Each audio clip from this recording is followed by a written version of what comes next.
ভেনেজুয়েলার ক্যানাইমা ন্যাশনাল পার্কের গভীরে অবস্থিত অ্যাঞ্জেল জলপ্রপাত শুধু পৃথিবীর উচ্চতম জলপ্রপাতই নয়, এটি প্রকৃতির এক অসাধারণ শিল্পকর্ম। এই জলপ্রপাত ৯৭৯ মিটার বা ৩,২১৩ ফুট উঁচু, যা প্রায় ১ কিলোমিটারের কাছাকাছি। এর বেশিরভাগ অংশই সরাসরি নিচে পড়ে, অর্থাৎ প্রায় ৮০৭ মিটার বা ২,৬৪৮ ফুট পানি কোনো বাধা ছাড়াই নিচে গড়িয়ে যায়।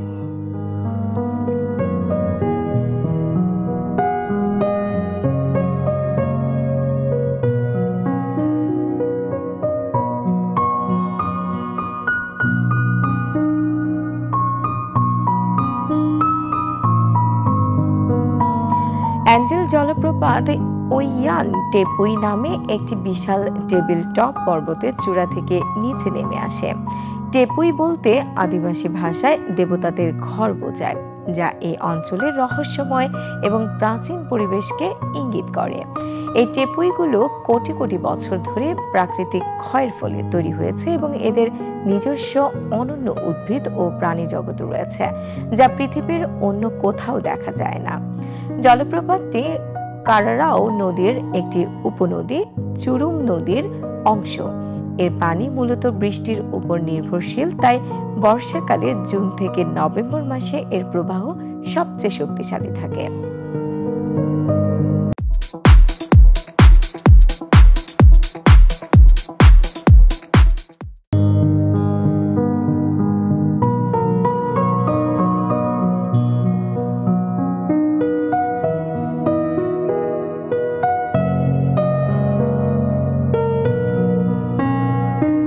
অ্যাঞ্জেল জলপ্রপাত যে ক্যানাইমা ন্যাশনাল পার্কে অবস্থিত, সেটি ১৯৯৪ সালে ইউনেস্কো ওয়ার্ল্ড হেরিটেজ সাইটের মর্যাদা পেয়েছে। এই পার্ক প্রায় ৩০ লক্ষ হেক্টর জায়গা জুড়ে বিস্তৃত এবং এটি পৃথিবীর অন্যতম বৃহৎ সুরক্ষিত এলাকা। এখানে অসংখ্য প্রজাতির উদ্ভিদ ও প্রাণী বাস করে, যার মধ্যে অনেকগুলোই স্থানীয় এন্ডেমিক মেঘাচ্ছন্ন বন, সাভানা এবং বিভিন্ন টেপুই মিলে এখানকার পরিবেশকে অসাধারণ করে তুলেছে। জাগুয়ার, আর্মাডিলো, দৈত্যাকার, অ্যান্টোইডার এবং বিভিন্ন প্রজাতির অর্কিড এখানে দেখা যায়।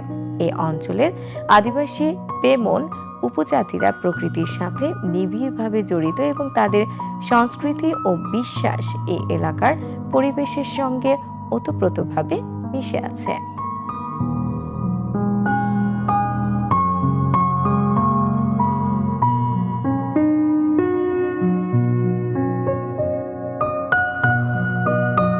অ্যাঞ্জেল জলপ্রপাতে পৌঁছানো মোটেও সহজ নয়। এটি ঘন জঙ্গল এবং দুর্গম এলাকায় অবস্থিত। সাধারণত পর্যটকরা ক্যানাইমা শহর পর্যন্ত বিমান যোগে আসেন, তারপর সেখান থেকে নৌকা এবং পায়ে হেঁটে জলপ্রপাতের কাছাকাছি পৌঁছান। এই যাত্রা নিজেই একটি বড় অভিযান। নৌকায় চুরুম নদী ধরে ঘন্টার পর ঘন্টা ভ্রমণ করতে হয় এবং শেষ ভাগে প্রায় ১ থেকে ১.৫ ঘন্টা পাহাড়ি পথে হাইকিং করতে হয়। তবে এই কঠিন যাত্রার পুরস্কার হিসেবে যা দেখা যায় তা সত্যি অবিস্মরণীয়। মেঘের বুক চিরে নেমে আসা পানির ধারা এবং চারপাশের আদিম সৌন্দর্য। অনেক সময় মেঘ বা কুয়াশার কারণে জলপ্রপাতটি পুরোপুরি দেখা যায় না, যা এটিকে আরো রহস্যময় করে তোলে।